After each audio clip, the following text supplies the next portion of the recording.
ஒரு பிரச்சனை 2 பிரச்சனைனா பரவால்ல. எல்லாமே பிரச்சனையா இருந்தா எப்படிங்கிற மாரி தான் இப்ப மகாநதி சீரியல் போயிட்டுருக்கு. அதுலயும் வந்து விஜயும், காவேரியும் கம்ப்ளீட்டா மூளைய கழட்டி வச்சு, எப்ப வந்து மூளை இல்லாதவங்க மாரி திரிய ஆரம்பிச்சாங்களோ, அப்ப இருந்தே பிரச்சனைகள் அதிகரிச்சுட்டு தான் போகுது. இன்னைக்கு எபிசோட்லயும் வந்து பார்த்தீங்கன்னா, 2 பேத்துடைய சண்டைகள் அதிகமாயிட்டே போகுது. இவர் வந்து அவருக்கு தெரியுது டிவோர்ஸ்ன்னு நெனச்சு பயப்படுறாங்க. டிவோர்ஸ் பேப்பர் தான் கையெழுத்து போட்டோம்னு நெனைக்கிறாங்கன்ட்டு.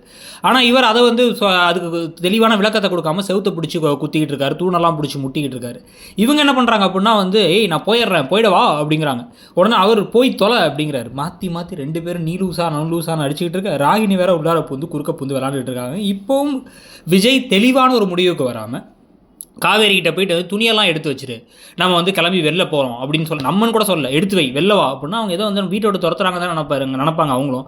இந்த மாதிரியே கதை போகிறத பற்றி உங்களுடைய கருத்து என்னங்கிறத சொல்லுங்கள். இப்படியே போனால் அவங்க பிரிய தான் போகிறாங்கன்னு மட்டும் தெரியுது. அதை பற்றி என்னங்கிறத சொல்லுங்கள். அதே மாதிரி கீழே இருக்க அந்த ஷாப்பிங் லிஸ்ட் ஐக்கானை கிளிக் பண்ணி உங்களுக்கு பிடிச்ச ப்ராடக்ட்ஸை ஃப்ளிப்கார்ட் அண்ட் மிந்த்ராவில் வாங்கிக்கோங்க.